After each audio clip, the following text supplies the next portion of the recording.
Hi, I'm Joe and welcome to the channel. In this tone chasing series, I like to go after a tone of a specific artist or something that I hear in a song. And I recently did an inspired by video on the Rolling Stones. So this video is all about finding that Keith Richards sound.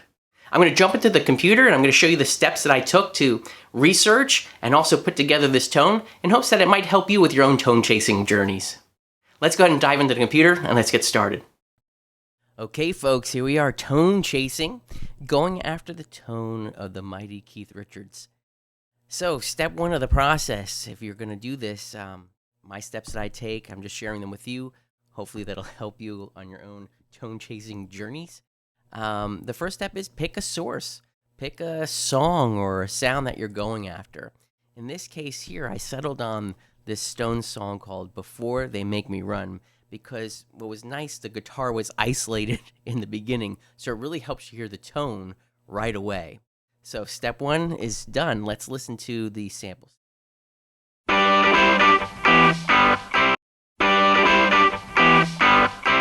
So a couple of things I'm picking up on when I'm hearing that, it sounds like a smaller amp.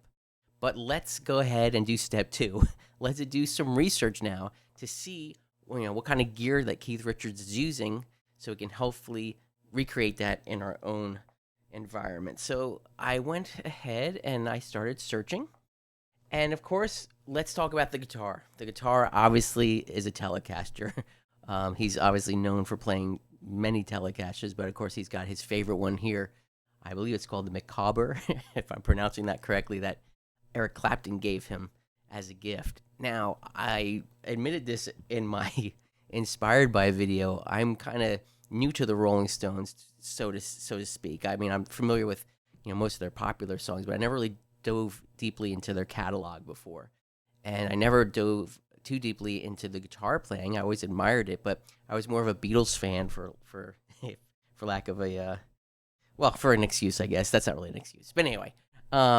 So in digging into this, I was really fascinated. I knew that Keith did tune his guitar to a chord, the G chord, which is really cool. So he's doing that tuning, but I did not know, I had no idea that he actually removed the low E string. So he doesn't even have that on there. He's just basically using 5 strings, and he's got that tuned to a G chord. I think that's fantastic, and it was interesting. When I did the Inspired by song, that was the first time I ever tried this tuning, and it is so convenient just to have all these different voicings and things underneath your fingers, and you can do one finger bar chords. It's if you haven't seen that video, the Inspired by video with the song, I'll go ahead and put a link.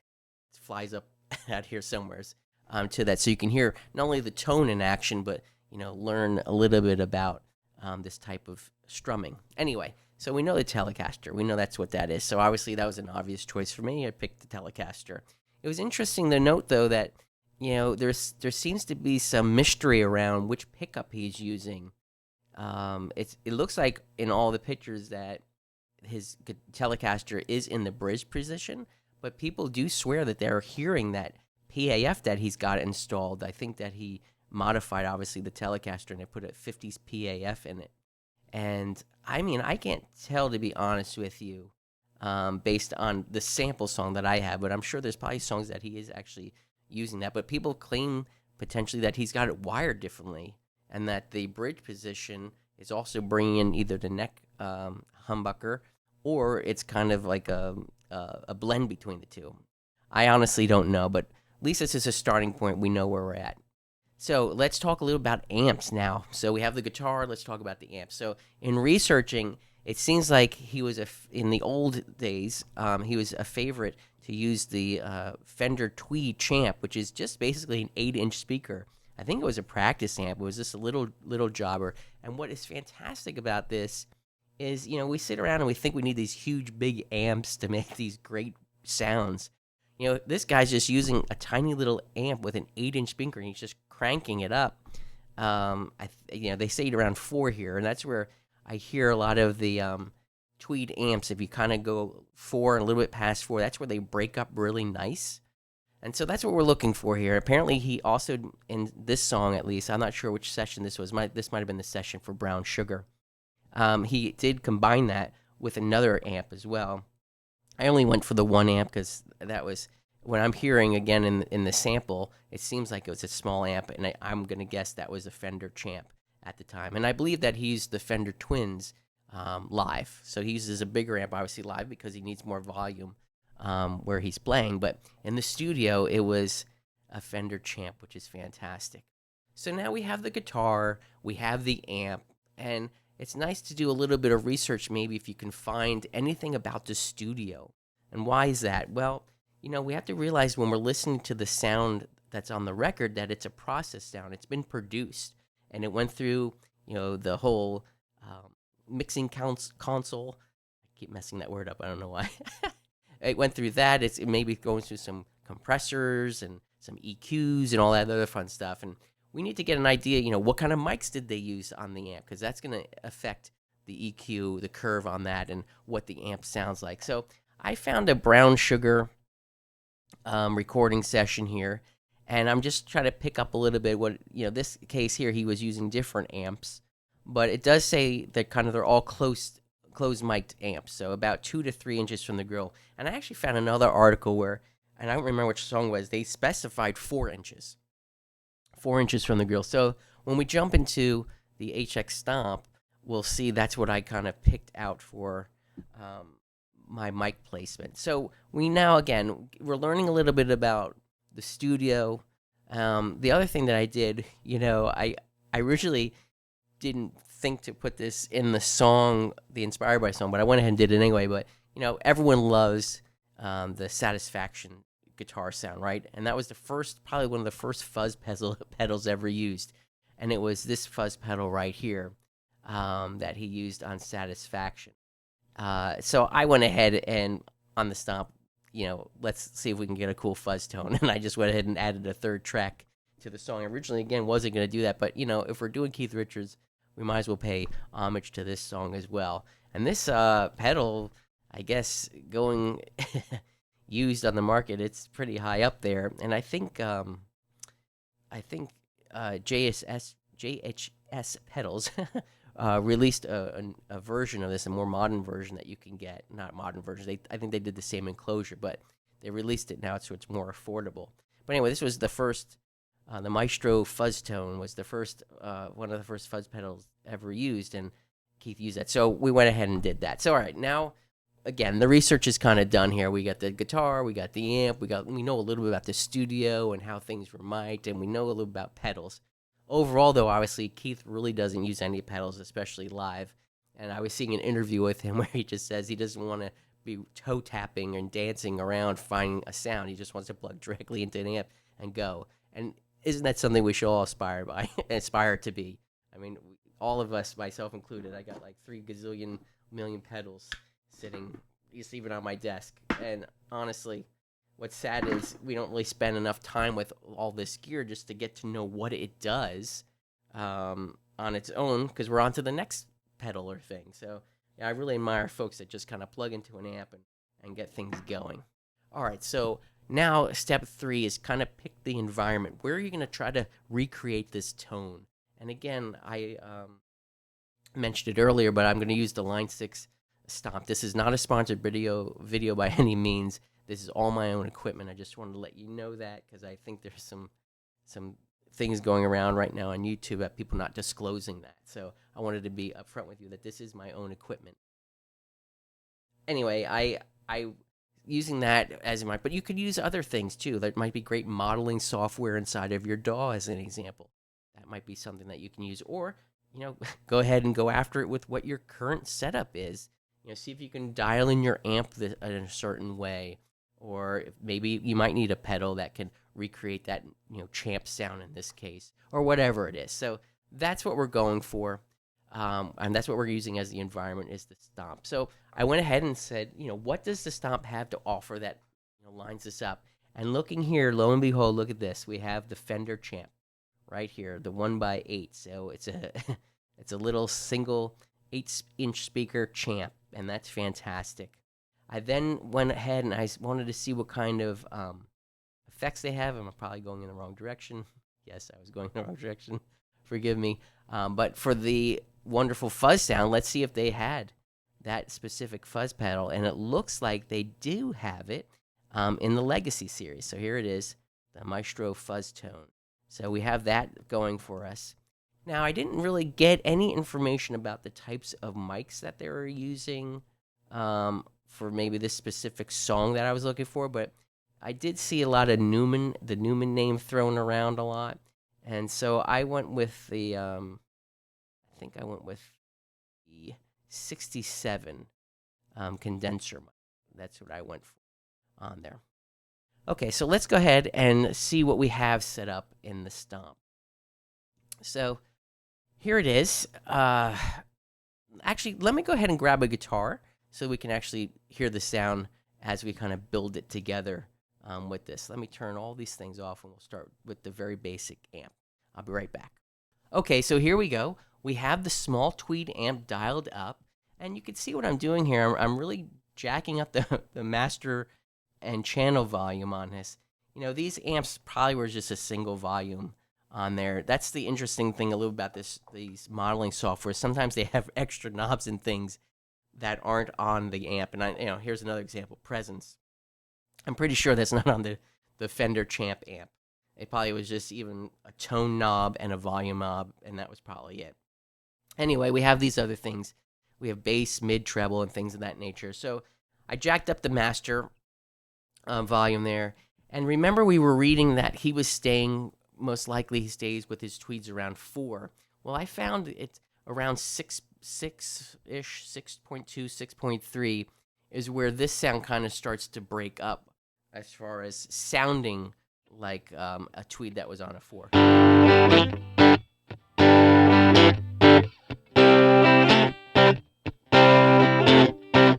So that's what I kind of went for there. Just again, kind of a broken up tweed sound. And for the speaker, we kind of left the default going on here. I did a really low cut on here and cut off everything below 164. It was interesting. I was doing the EQ on the actual track, and it looks like everything in the beginning where just the guitar is cut off from 200 below. So I did a pretty substantial low cut on here and a little bit of a high cut as well. And as we talked about, I have the mic, the condenser mic, about 4 inches away from the speaker. So that's, again, this is the bass sound.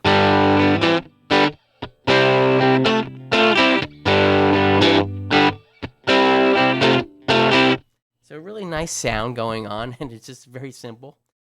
So then what I did was I added an EQ, and you might say to yourself, why did you do that, Joe? Well, I noticed that with the knobs that I was given for the bass, middle, and treble, I really still wasn't getting it as close to the recording as I could. So I needed something to do a little more fine-tuning. So you can see here I actually dropped more down in the 240 hertz range. And I also dropped the high end as well down. And this seemed to get me a little bit closer. And then, of course, since I dropped everything, I raised the level up of the EQ just to bring the level back. So this should now be a little bit louder, but it should have a little more clarity and closer to the recording.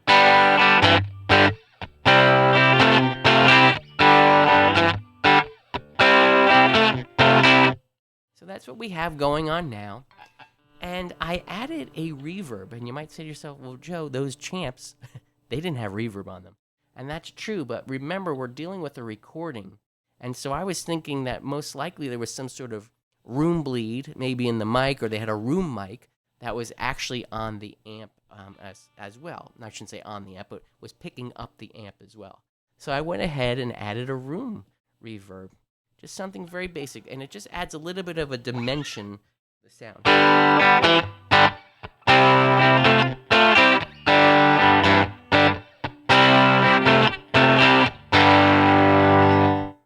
So that's what we did. Well, that's what I did. I added that room to it. So that's nice. So that's a little trick. You know, if you want to kind of give a little bit more of a space, a sound of space around your guitar tone, go ahead and add a little bit of a room reverb. And then I went ahead and I did a compressor. And you might say, again, Joe, I'm pretty sure Keith didn't have compressor pedal. We were talking about. He hardly uses any pedals. In fact, it was only that kind of probably that one time in Satisfaction he used a pedal. But remember, again, we're listening to a processed sound. And if I looked at this sound clip here, look at this. This is, again, the beginning part, the guitar. We can see that this is pretty level, right? There's clearly a compressor going on this sound here. Everything is just so leveled out. There's a little bit of peaking here, but I'm pretty sure that what we're hearing here is a compressed sound. And so that's why I added that. I put that on as well, just, again, to bring it. And I found that this really does smooth out the pick attack, but there's still attitude there.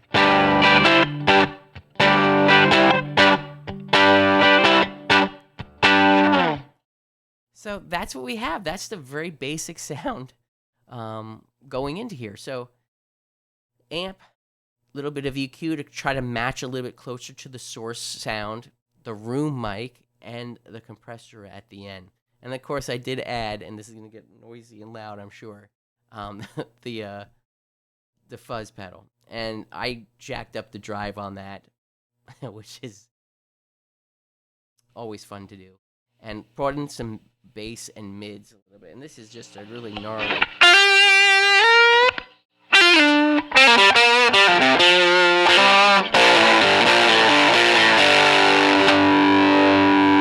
Really, really gnarly buzzsaw sound. That's a great description, great name for this thing. So that's a lot of fun to play with. And in the track that I just did a little bit of a melody line with this, and that was it. But of course, I could not include this, right? I had to put this into the mix here. Hey, I'll go ahead in the description as well, put a link to this. If you have an HX Stomp, I'll put a link to this preset if you want to download it and fiddle around with it some more. All right, so now, how close did I get? Well, let's go ahead back into the sound here and see what we got going on. So here was the original. I'm just going to cut it off a little bit closer here. So that's the original sound again. Probably can just do a little bit less. All right, so that's what we have going on. And then I added, I shouldn't add, then I recorded my part. And so this is the grand reveal. How close did I get?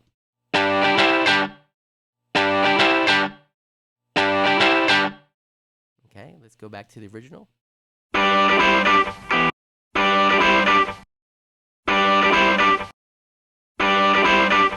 Back to mine.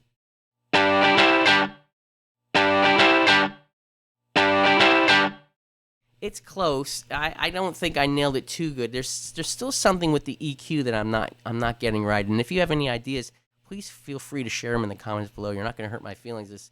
We're all here to learn. So please let me know if you hear something that I can try, maybe to tweak this or do something different. But that's pretty close. For the Inspired By song, it really felt nice to play. And I thought that everything fit well in the mix, but I can hear that it's not exactly the same. One more time. It's close. I think the breakup is there, but something still is just a little bit off. Anyway, I then went ahead and said, well, let's see how close we can get with the buzzsaw.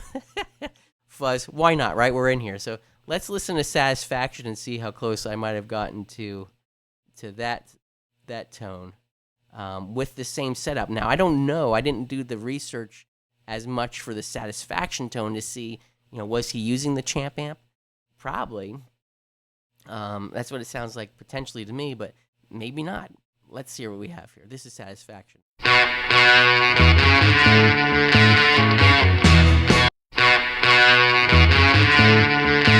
And here's what I got.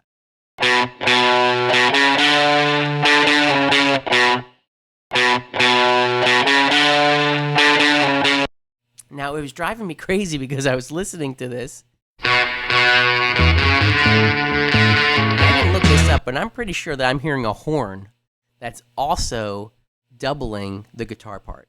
It just seems like there's a horn thing happening, a saxophone potentially at the bottom filling it in.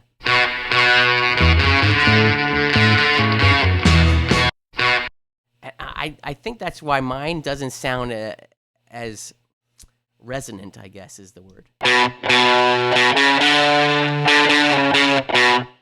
But if I listen to it and I really can break out, if I can listen and hear breaking out the guitar part.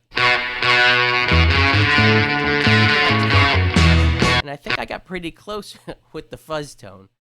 Anyway, that was it, really. This was a lot of fun to do. So I encourage you to try this process, find a sound that you like. Go ahead and do some research on it to see what kind of equipment was used, and then see where you can recreate that or how you can recreate that in your own environment. That's another video down for this tone chasing series. Hey, if you found any value in this video whatsoever, please do me a favor and consider helping me grow the channel by subscribing down below and hitting the like button. They really do help me out, and I'm very grateful for that. And while you're down there, if you have an idea of an artist or a song or something that you might like to see in this tone chasing series, please let me know in the comments below. As always, I wish you a wonderful day.